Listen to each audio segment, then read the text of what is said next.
15ஆம் தேதி கவாத்து பண்ண மல்லிச்செடி பார்த்துங்க. இப்போ 10 நாள் தான் ஆகிக்குது. 24 10 நாளில் செடி அம்மா அழகாக தளிர் வந்து பார்த்திங்களா. செடி ஃபுல்லாக தளிர். நம்ம கட் பண்ண கவாத்து பண்ணி 10 நாள் தான். இது கவாத்து பண்ண வீடியோ நம்ம சேனலில் போட்டுக்கிறோம். அது மறக்காமல் பாருங்கள். லிங்க் நான் டிஸ்கிரிப்ஷனில் தரேன்.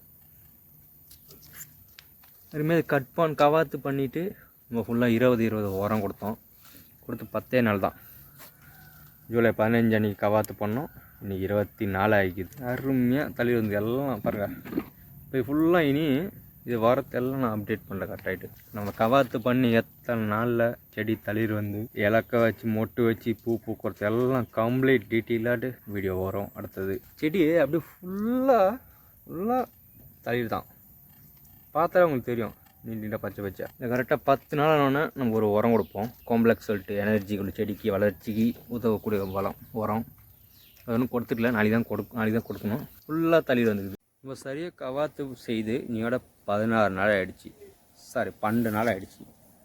செடி எந்த அளவுக்கு தளிர் வந்தது பார்த்தீங்களா. இந்த அளவுக்கு தளிர் வரணும். இந்த தளிர் வந்தால் 20 நாளில் நமக்கு மொட்டு வைக்கிற ஸ்டேஜ் வரும். அது கரெக்டாக. அதாவது நம்ம ஜூலை 15 கவாத்து பண்ணோம். இன்றைக்கி 26 மொத்தம் 12 நாள். அதுக்குள்ளே இந்த அளவுக்கு வந்துக்குது. இப்போ நம்ம என்ன பண்ணுவோம், இதுக்கு டிஏபி கொடுப்போம். 12 நாளில் டிஏபி கொடுத்து நான் தண்ணி ஊற்றி விட்டுனா போதும். அடுத்து மருந்துலாம் அடிக்க வேணாம். வீட்டு மருந்துலாம் அடிக்க வேண்டாம். டிஏபி உரம் கொடுத்தா போதும். இதில் அடுத்தது பார்த்திங்கன்னா கரெக்டாக 22ஆவது நாள் நாங்கள் ஒரு காம்ப்ளெக்ஸ்னு ஒரு உரம் கொடுப்போம். அதுவும் கொடுத்தா அடுத்து செடி சும்மா 6 மரம் பூக்கும். அருமையான ரிசல்ட் உங்களுக்கு கிடைக்கும். அந்த 3 உரம் வச்சா ஃபஸ்ட்டு நம்ம 20 வைக்கிறோம். 12 நாளுக்கு அப்புறம் டிஏபி கொடுக்குறோம். கடைசியாக 22ஆவது நாள் நம்ம காம்ப்ளெக்ஸ் வைக்கிறோம். அது போதுங்க, செடி சூப்பராக பூக்கும். கைஸ், நம்ம இது கவாத்து பண்ணி இன்னையோட 15 நாள் கரெக்டாக ஆகிடுச்சு. ஏன்னா நம்ம வந்து ஜூலை 15ஆம் தேதி கட் பண்ணது. இன்றைக்கி 30ஆம் தேதி. இப்போ செடியில் எந்த அளவுக்கு தளிர் வந்து பார்த்தீங்களா. இங்கே கவாத்து பண்ணி கரெக்டாக உரம் கொடுத்தீங்கன்னா 15 நாள் தான். அந்த அளவுக்கு தளிர் பாருங்கள். இதெல்லாம் அடுத்து மொட்டு வச்சு பூ பூக்கும். இதெல்லாம் பாருங்கள் ஃபுல்லாக தளிர். நம்ம கட் பண்ண எல்லா செடியிலையும் ஒன்று கூட மிஸ் ஆகலை. எல்லாம் கரெக்டாக தளிர் வந்துக்குது. பார்த்தீங்கன்னா தெரியும். இந்த மாதிரி தாங்க மல்லிகைப்பூ நீங்கள் கவாத்து பண்ணிவிட்டு உரம் கொடுத்தா 15 நாள். இப்போ 22ஆவது நாளில் இது மொட்டு வச்சு பூ பூக்கும். தான் மல்லி செடி பொறுத்த வரைக்கும் நல்ல ஒரு செடி. அது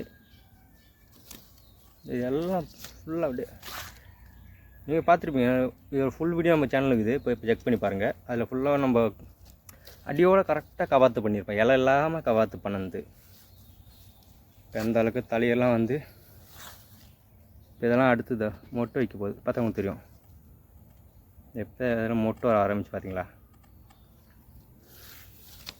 இது மெல்லே வருது. ஏன்னா இது வந்து நம்ம இந்த ரோஸ் மல்லி சொல்லுவாங்க ஒண்டையா, இல்லை பட்ஸாக பெருசாக இருக்கும் அந்த மல்லி. இது அதை பொறுமையாக லேட் ஆகுது. பாக்கி நம்ம கட் பண்ண எல்லாத்துலேயும் நல்லா அருமையாக வந்துக்குது.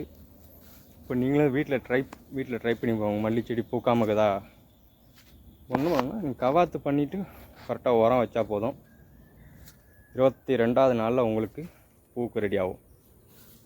இப்போ 15 ஆச்சு. ஒன்று 7 நாளில் மொட்டு வச்சு பூ உங்களுக்கு கொத்தா பூக்கும். நான் அடுத்து இது பூ பூக்கிறப்போ ஒரு வீடியோ போடுறேன். ஏன்னா நம்ம எது செய்யணும் கரெக்டாக. ஏன்னா நம்ம செய்கிறது உங்களுக்கும் கரெக்டாக தெரியணும் இல்லையா. நான் சும்மா கட் பண்ணி விட்டு வேறு செடியை காட்டினா தெரியாதுல்ல. நம்ம படிப்படியாக எப்படி வளர்ந்து வருது தளிர்லாம் அதெல்லாம் பார்த்தா சொல்கிறோம். இப்போ நீங்கள் இதை பார்த்து நம்பிக்கையாக நீங்கள் செய்யலாம். வீட்டில் ட்ரை பண்ணி பார்க்கலாம். ஏன்னா இதில் ஒன்றும் ஏமாத்தாலும் இல்லை. எல்லாம் நேரடியாக உண்மையான விஷயம் தான் அது. நீங்கள் எந்த அளவுக்கு கவாத்து பண்ணுறீங்களோ அந்த அளவுக்கு செடி புஷ்ஷாக வளரும். ஓகே, அடுத்த ஒரு வீடியோவில் பார்க்கலாம். நம்ம சேனலை மறக்காமல் சப்ஸ்கிரைப் பண்ணி வச்சுருங்க.